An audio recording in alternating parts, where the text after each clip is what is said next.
In this video, we're going to do a quick review of the exponential growth formulas that we've used so far, and then we're going to use those and move into some more complicated savings formulas, as well as how to calculate loan payments if you want to borrow money to buy a house or a car or something like that. So we know, first of all, that this is our most basic exponential growth when we're talking about a growth rate. So R is the growth rate.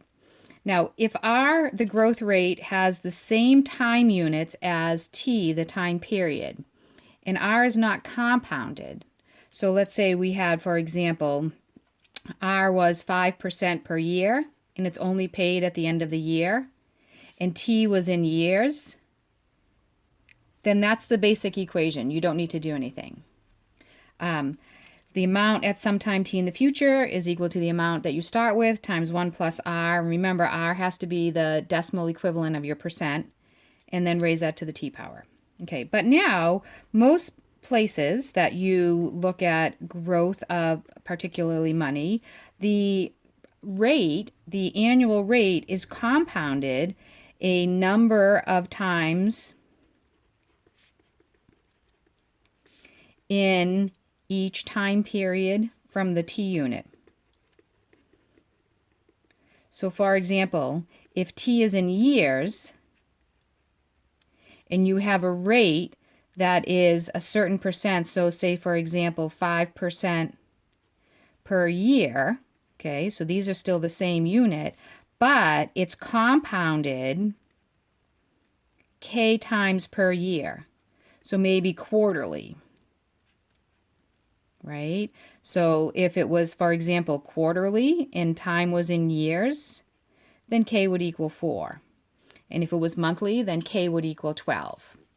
And we know from doing the problems this past week that we would get a new formula for this, that the amount that you would have after some time t would equal your initial amount plus times 1 plus, and now we have to divide your rate up into those equal periods, the compounding periods. And instead of just raising it to t like we did above, we have to raise it to k times t, because you're getting only a quarter of your interest rate every time. Every quarter you get a quarter of your 5%.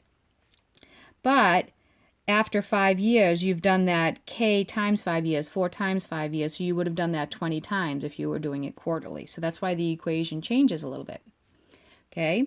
And then we had another type that if you compounded continuously, so not monthly, not quarterly, not daily, right? If we compounded continuously, right? Every moment you're compounding. Sort of, that's a little bit more like biology. You don't sort of, the cells don't just stop and after like 5 seconds say, okay, cells divide now.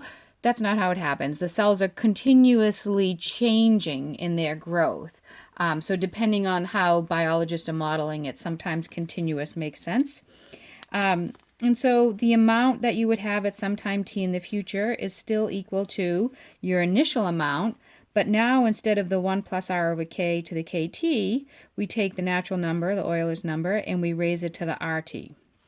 And you've used all of these 3 equations already. And the other equation that we worked on this past week, or 2 weeks ago maybe, is when we're talking about things like half-life. Half-life means the time it takes to decrease by 50%, right? Or 1 minus 0.5, right? Which equals a half. That's why it's your half-life. Or doubling time. Sometimes is a double life or a double time. And that would be the time to double. The time to grow by 100%. And so then when I have my 1 plus r, that would be 1 plus 100%. And so that becomes a 2, right? So then we're raising 2 to some exponent. In this case, we're raising a half to some exponent. Now, typically what happens is you're given the half-life, and you're told the half-life is some amount of time. So let's just do like an example. Let's say the half-life is 10 days. Well, that means that every 10 days you've lost half of your amount that you started with. So if it was in grams, you would have lost half of your grams. And so the formula changes a little bit because now what we're saying is the amount at some time t in the future is going to equal your initial amount times, now 1 plus r, but remember if we're doing a half-life it's 1 minus 0.5, so it just becomes a half. And now instead of raising it to a kt or something, what we have to do is we have to say, well, every 10 days I want to multiply by a half again. So if t was 10, I only want to multiply my initial amount by half, because after 10 days I should go down by half, so I should multiply by half once. And if t is 20, well then I'd go down by a half after 10, and then on the 20th day I'd be down a half again, so I'd have to multiply it by a half times a half, so a half squared. And so that's why this exponent ends up being the total time divided by your half-life time. And that's the equation that we use for half-life, because when you divide your total time by your half-life time, it tells your equation how many times did you multiply your initial amount by a half. So if your half-life was 10, and we looked after 10 days, this exponent would be 10 over 10 is 1. So I'd multiply my initial amount by 1/2 once. And if your time was 20 and your half-life was 10, then this fraction here would be 2, and I would take my initial amount and I would multiply it by a half squared. So my amount would get multiplied by a half and then a half again. And that's why the formula looks the way it does. It's a little bit different than the other ones. Okay, and so now I want to go into a little bit more complicated savings formula, and this is often called an annuity. And in the annuity formula, what an annuity is, and this is the simplest type of annuity calculation. There's other types of annuities if somebody you know is in finance. But what this is saying is, instead of looking at my original equations, in all of these equations, I had an initial amount, and it was some number, and I never added any more of my own money to the account, or I never added any more cells to the cell culture, whatever it is that we're talking about, right? We have an initial amount, and then the only reason the amount changes is because of the rate of growth or the rate of decrease. That's the only thing that changes your amount. So you put $100 in the bank, and you don't put any more in the bank, and then after 10 years, how much do you have in the bank, right? That's what these equations are like. But a lot of people save a little bit every month or every week. You get your paycheck and you save a certain amount every period, right? And so this formula takes into account that you're not just making one deposit. This formula calculates your future value of all your deposits. You're going to keep depositing, and you're going to deposit R dollars every period. So maybe it's every month, or maybe it's every week. And then you multiply the amounts that you're paying in, the R dollars. So say I deposit like $100 a month. R would be 100. And I is the interest rate per time period.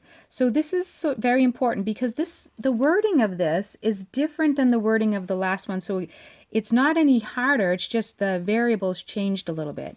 So what I really is, it's your annual rate divided by K, your compounding period or your deposit period. So this is the number of deposits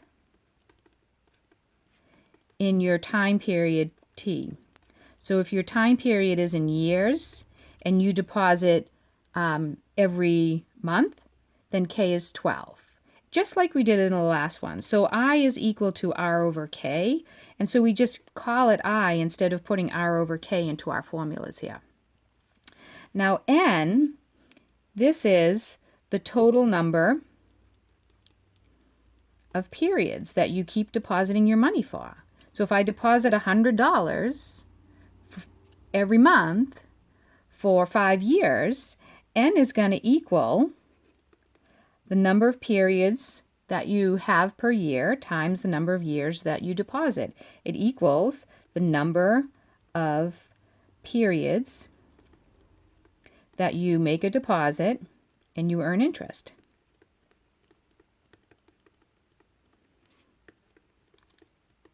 And that's it. But the formula takes a little bit of practice using because it's pretty big. So let's do an example of one. Let's calculate the value in your account, the value in your savings plan, if you earn 5% per year, compounded monthly, and you deposit monthly $100, and you deposit $100 every month.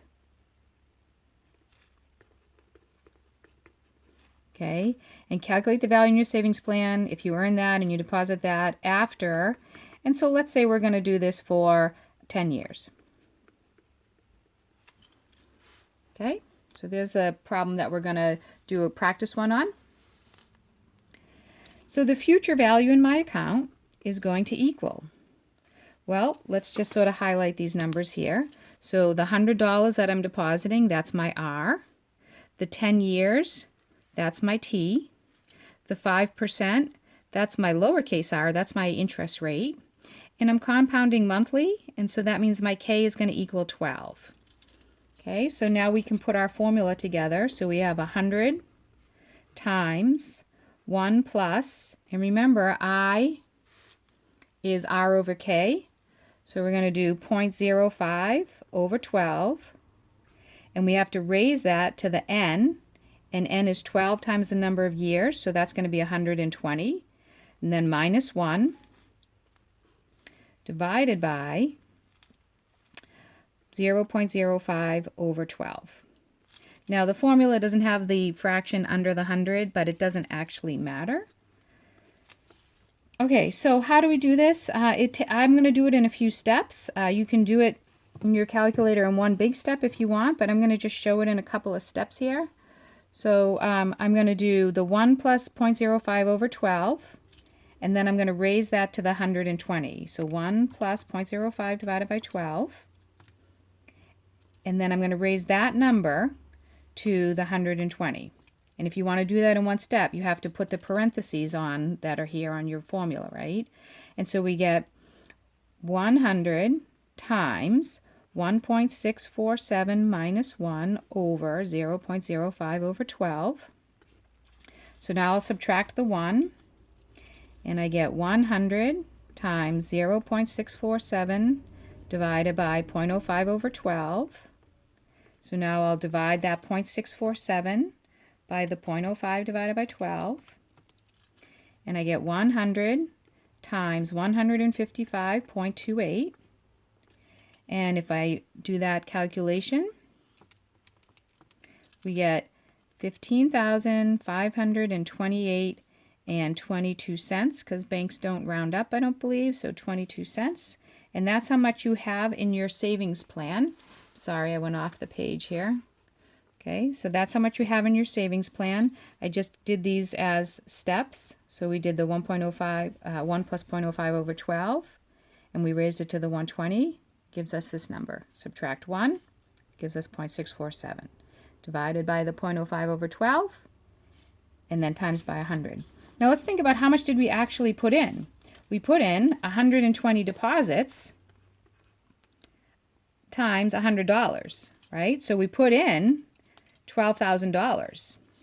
That's how much we actually put into our savings account.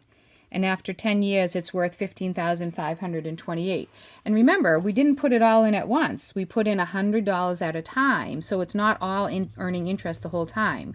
You know, the last $100 you put in only earns interest for 1 month. So this is a very common way to save.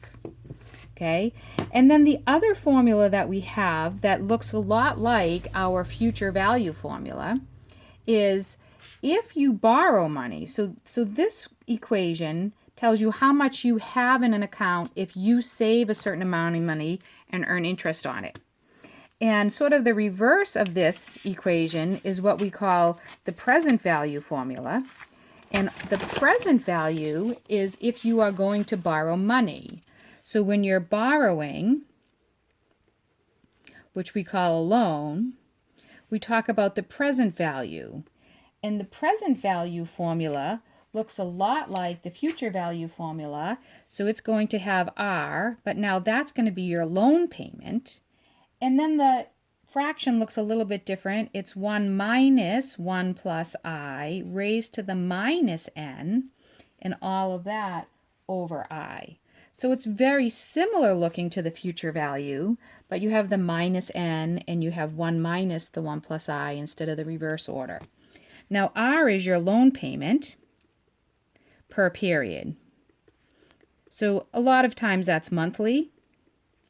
And again, I is equal to your rate over K, where K is the number of periods per time in your time period. So if your time period is in years and you pay monthly, so for example, K equals 12. If you pay your loan off monthly, but your time is measured in years, and your rate is in years, right? Your interest rate R. So this is your rate per year. And K is the number of periods per year, right? That's down here. And then again, N is going to be how many payments you have to make. So N is going to equal the number of periods times the number of years. Okay, so for example, when we use this formula, and let's just redefine this, the present value is the amount that you borrow. That's your loan amount. So a lot of times what we're trying to do in this formula is calculate R. So for example, we'll do an example. If you borrow $100,000 from the bank at a rate of 6% annually, and you pay it off, you pay monthly loan payments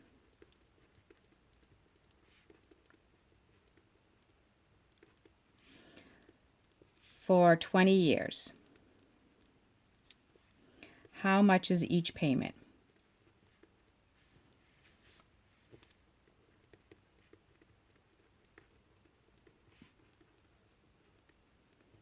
Okay, so again, let's look at what we have. We have our rate, that's R. We have our present value, the amount we're borrowing. We have our T is 20, and we know it's monthly, so K is 12. And we're looking to find R. Okay, so I'm going to rewrite the formula so we know what we're plugging into. Present value is equal to R times 1 minus 1 plus I to the negative n over I. And we're looking to solve for R.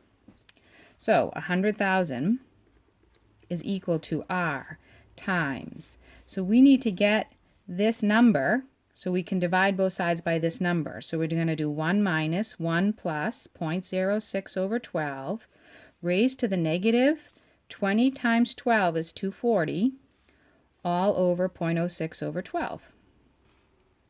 Okay, so I'm going to get this fraction here. I'm going to do 1 minus, and then in parentheses, 1 plus 0.06 divided by 12. And I'm going to raise that parentheses to the negative 240.